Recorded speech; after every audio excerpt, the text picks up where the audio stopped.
मेरे प्रिय विद्यार्थियों, आप सबको मेरा नमस्कार जोहार। आप सभी बच्चों का हार्दिक स्वागत है गोस्वामी सर क्लासेस में। बच्चों, हम लोग पढ़ रहे थे अध्याय 3 पृथ्वी की गतियाँ भूगोल पाठ्य पुस्तक से, और मैंने इस पाठ को आप लोगों के बीच 2 भागों में प्रस्तुत किया। उम्मीद करता हूँ बच्चों कि आप मेरे दोनों भागों वाले वीडियो को देखे होंगे और इस पाठ को अच्छी तरह से समझ गए होंगे। बच्चों, आज मैं अध्याय 3 पृथ्वी की गतियाँ पाठ के अंत में दिए गए प्रश्न उत्तर को लेकर के आपके बीच आया हूँ, जहाँ आप पाठ के अंत में जो अभ्यास के प्रश्न दिए गए हैं उन प्रश्नों का हल या उत्तर आप आज जानेंगे और सीखेंगे। तो हम लोग देखते हैं प्रश्न उत्तर। बच्चों, आप भी अपनी पाठ्य पुस्तक भूगोल की खोल ले और अध्याय 3 पृथ्वी की गतियाँ के पाठ के अंत में दिए गए प्रश्न उत्तर को देखें और उत्तर जानने का, समझने का प्रयास करें। तो पहला प्रश्न है, रिक्त स्थानों की पूर्ति कीजिए। यहाँ आपके 4-5 प्रश्न हैं। दूसरा है, सही कथन पर सही का तथा गलत कथन पर गलत का चिन्ह लगाना है। तीसरा प्रश्न आपका है बच्चों, निम्नलिखित प्रश्नों का उत्तर एक शब्द में दे। यहाँ आपके 5 प्रश्न हैं। इसके बाद है कुछ लघु उत्तरीय प्रश्न। यहाँ आपके 3 प्रश्न हैं। उसके बाद 5वां है अंतर बताओ। यहाँ आपके 2 प्रश्न हैं। छठा में कारण बताएं। यहाँ भी आपके 2 प्रश्न हैं। 7वां आपके दीर्घ उत्तरीय प्रश्न हैं और 8वां आपका परियोजना कार्य है। तो बच्चों, हम लोग शुरू करते हैं पहले प्रश्न से, रिक्त स्थान की पूर्ति करें। बच्चों, मैं अभी आपके बीच हल किया हुआ प्रश्न उत्तर को प्रस्तुत कर रहा हूं। आप ध्यान से देखें, सीखें और अपने कॉपी में भी नोट करते जाएं। तो पहला प्रश्न है, रिक्त स्थानों की पूर्ति कीजिए। पहला है, पृथ्वी के घूर्णन की गति लगभग रिक्त स्थान किलोमीटर घंटा है। तो हम रिक्त स्थान में क्या भरेंगे? यहाँ जो खाली स्थान है वहाँ हम भरेंगे 1600 किलोमीटर प्रति घंटा। पृथ्वी का दूसरा प्रश्न है बच्चों, पृथ्वी का अक्ष अपने समतल से रिक्त स्थान के कोण पर झुका हुआ है। तो बच्चों, यहाँ पर पृथ्वी का अक्ष अपने समतल से कितने डिग्री के कोण पर झुका हुआ है? तो 23.5 डिग्री के कोण पर। तो हम यहाँ रिक्त स्थान में भरेंगे 23.5 डिग्री। इसके बाद है तीसरा प्रश्न बच्चों, 21 जून को रिक्त स्थान पर सूर्य की किरणें लंबवत पड़ती है। तो 21 जून को किस रेखा पर सूर्य की किरणें लंबवत पड़ती है? तो रिक्त स्थान में हम भरेंगे कर्क रेखा।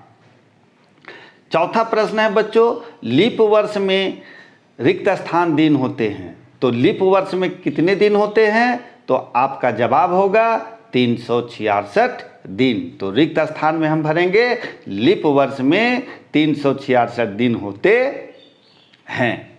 इसके बाद आगे देखें बच्चों, आगे है, पृथ्वी की रिक्त स्थान गति के कारण दिन और रात होते हैं। तो पृथ्वी के किस गति के कारण दिन और रात होते हैं? तो जैसा कि आपने पढ़ा और सीखा कि पृथ्वी की घूर्णन गति के कारण दिन और रात होते हैं। तो रिक्त स्थान में हम भरेंगे घूर्णन।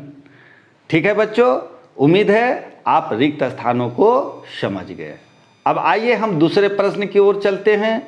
दूसरा प्रश्न कहता है, सही कथन पर सही तथा गलत कथन पर गलत का चिन्ह लिखना है या गलत या सही लिखना है।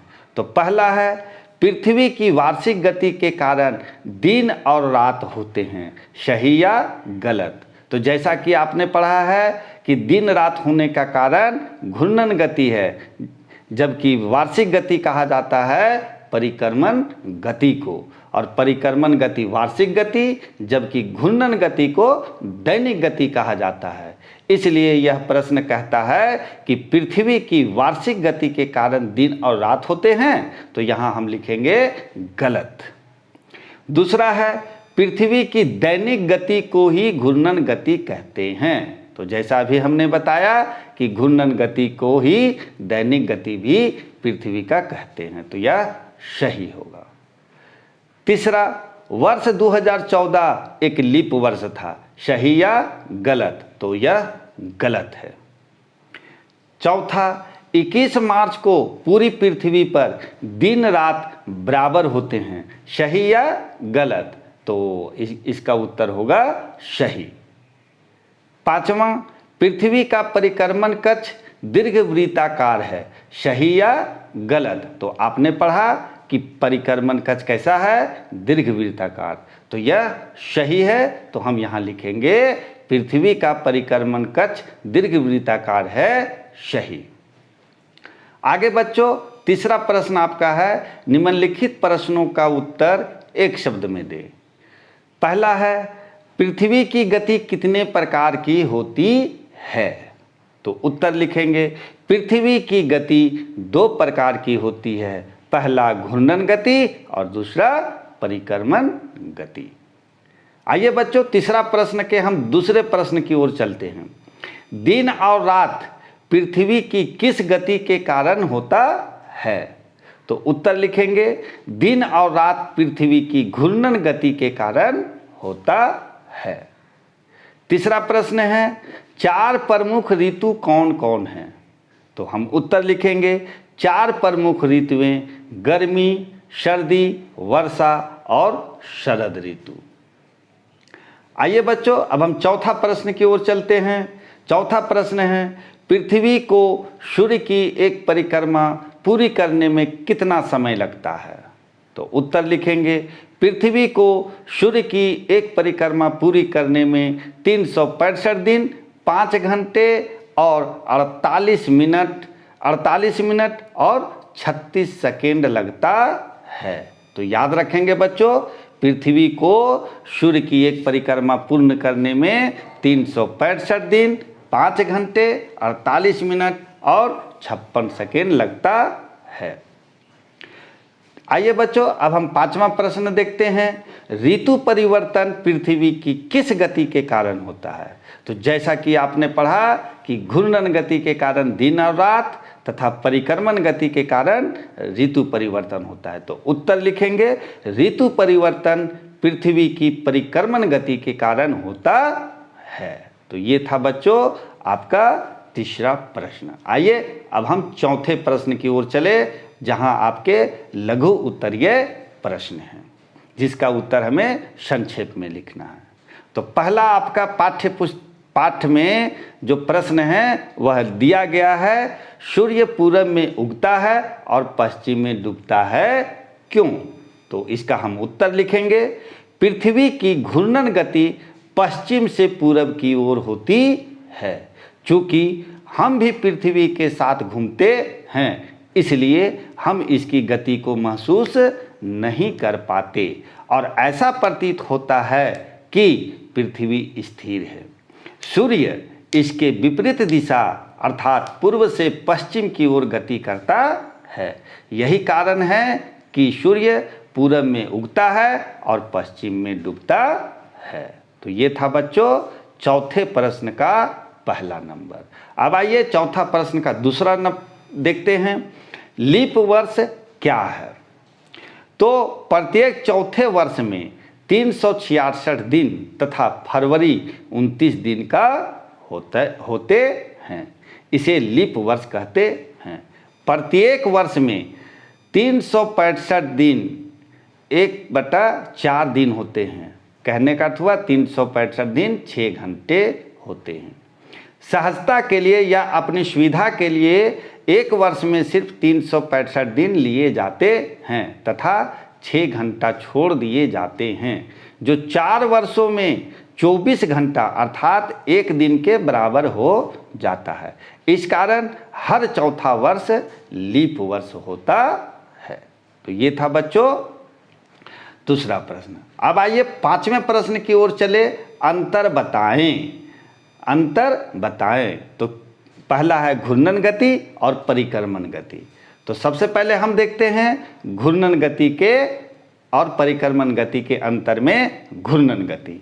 घूर्णन गति पहला, पृथ्वी का अपने अक्ष पर घूर्णन कहलाता है। एक घूर्णन में लगभग 24 घंटे लगते हैं। यह पृथ्वी की दैनिक गति है। यह दिन और रात का कारण है। अब आइए परिक्रमण गति देखें। पृथ्वी का सूर्य के चारों ओर गति करना परिक्रमण कहलाता है।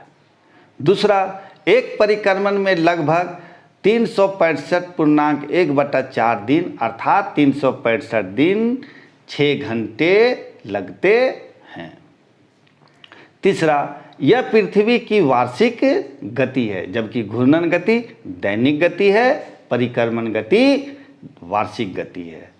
घूर्णन गति दिन और रात का कारण है, तो परिक्रमण गति यह ऋतु परिवर्तन का कारण है। अब आइए देखें विषुव और आयनात। विषुव और आयनात में क्या अंतर है। तो सबसे पहले हम लोग देखते हैं विषुव। सूर्य की किरणें विषुवत रेखा पर या विषुवत वृत्त पर सीधी पड़ती है। यह 21 मार्च और 23 सितंबर को होती है। दिन और रात बराबर होते हैं। अब आयनात देखें तो सूर्य की किरणें कर्क रेखा या मकर रेखा पर सीधी पड़ती है और यह 21 जून और 22 दिसंबर को होती है। दिन और रात बराबर नहीं होते हैं। तो ये था विषुव और आयनात में अंतर। आगे देखें बच्चों हम लोग छठा प्रश्न, कारण बताएं। लीप वर्ष में 366 दिन होते हैं, कारण दे। तो जैसा कि अभी आपने पिछले प्रश्न में देखा लीप वर्ष की जहां हमने बताया, सेम वही उत्तर हम यहाँ लिखेंगे। लीप वर्ष में 366 दिन होते हैं, तो उत्तर लिखेंगे जिस वर्ष में फरवरी का महीना 29 दिनों का होता है, अर्थात जिस वर्ष में 366 दिन होते हैं उसे लीप वर्ष कहते हैं। परिक्रमण गति का काल 365 दिन और 6 घंटों का होता है।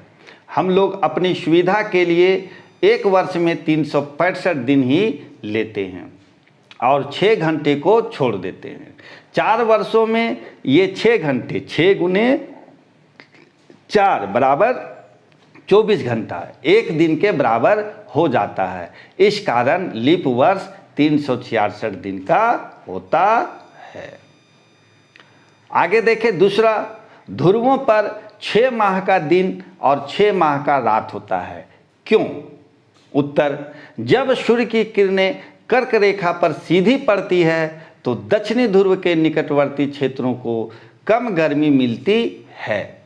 उत्तरी ध्रुव सूर्य की ओर झुक जाता है और वहाँ लगातार दिन रहता है। इसी समय दक्षिणी ध्रुव का मौसम विपरीत होता है। अंटार्कटिका वृत्त के क्षेत्र लगातार रात में डूब जाते हैं। इस प्रकार यह काल 6 महीनों का होता है। तो दोनों ध्रुवों पर जो 6 माह का दिन और 6 माह का रात होता है वह यही कारण है। आगे देखें बच्चों दीर्घ उत्तरीय प्रश्न। यहाँ आपका जो प्रश्न पाठ्य पुस्तक में दिया गया है, उपयुक्त चित्र की सहायता से ऋतु परिवर्तन के कारणों की व्याख्या करें। तो उत्तर लिखेंगे ऋतु परिवर्तन के निम्नलिखित कारण हैं। तो जैसा कि आपने पढ़ा और मैंने भी आप लोगों को पिछले दोनों वीडियो में आप लोगों को बतलाया था। तो ऋतु परिवर्तन के कौन कौन से कारण हैं। तो पृथ्वी का अपने अक्ष पर झुकाव और पृथ्वी की परिक्रमण गति, ये दोनों कारणों से ऋतु परिवर्तन पृथ्वी पर होता है। बच्चों जो चित्र आपको बनाना है तो आप अपने पाठ्य पुस्तक भूगोल की पाठ्य पुस्तक में पृष्ठ संख्या 23 को खोल ले। और 23 में दिए गए चित्र 3.3 को देख करके आप चित्र अपनी कॉपी में बना लें। यही ऋतु परिवर्तन आपको इस चित्र में दिखाया गया है। आगे चले बच्चों, हम दूसरा, दिन और रात कैसे होता है, उपयुक्त चित्र की सहायता से वर्णन कीजिए। तो दिन और रात कैसे होता है? तो पृथ्वी की घूर्णन गति के कारण दिन और रात होते हैं।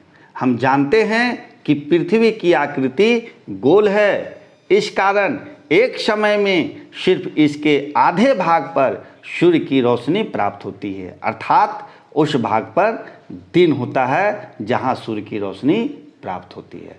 एवं जो भाग सूर्य से दूर होता है, अर्थात जहां सूर्य की रोशनी नहीं प्राप्त होती है, वहां क्या होता है बच्चों? तो वहां रात होती है। अब आपको चित्र बनाना है, तो बच्चों आप अपने पाठ में दिए गए पृष्ठ संख्या 22 में चित्र 3.2 को देख करके कॉपी में चित्र बनाएं, जहां आपको दिन और रात जो होता है उसका चित्र आपको दिखाया गया है। तो आप चित्र देख करके भी समझ जाएंगे। अब आइए बच्चों, 8वां है परियोजना कार्य। क्या होगा यदि पृथ्वी की घूर्णन गति तेज या धीमी हो जाए? सोचिए कि जो हमारी पृथ्वी की गति घूर्णन गति है वह अगर तेज हो जाए या धीमी हो जाए तो क्या होगा? तो उसका हम उत्तर लिखेंगे कि घूर्णन गति के तेज होने पर एक दिन में कम समय लगेंगे तथा एक वर्ष में अधिक दिन हो जाएंगे, जबकि घूर्णन गति के धीमी होने पर एक दिन में अधिक समय लगेंगे तथा एक वर्ष में कम दिन होगा। तो ये स्थिति उत्पन्न हो जाएगी जब घूर्णन गति तेज या धीमी हो जाए। अगर तेज हो जाएगा तो एक वर्ष में दिन अधिक हो जाएंगे, अर्थात 365 से भी अधिक दिन हो जाएंगे। और घूर्णन गति अगर कम हो जाती है तो एक दिन होने में समय लगेगा और वर्ष में 365 दिन होते हैं या 366 दिन होते हैं वो कम हो जाएंगे। अब बच्चों, परियोजना कार्य में आपको एक चार्ट पेपर पर पृथ्वी के परिक्रमण पथ को प्रदर्शित करना है। तो आप इसे स्वयं करें। आप एक चार्ट पेपर ले ले, रंगीन कलम ले ले या पेंसिल ले ले और आपके पाठ्य पुस्तक में 3.3 जो दिखाया गया है उसे आप देख करके चित्र को आसानी से बना सकते हैं और समझ सकते हैं। तो ये था बच्चों हमारा प्रश्न उत्तर, पाठ 3 पृथ्वी की गतियाँ, अध्याय 3 पृथ्वी की गतियाँ की प्रश्न उत्तर। उम्मीद है बच्चों आप इसे अच्छी तरह से समझ गए होंगे। फिर मिलते हैं बच्चों अगले दिन अगले वीडियो में अध्याय 4 मानचित्र पाठ को लेकर के मैं फिर आऊँगा। तब तक के लिए बच्चों आप सबका बहुत बहुत आभार, बहुत बहुत धन्यवाद।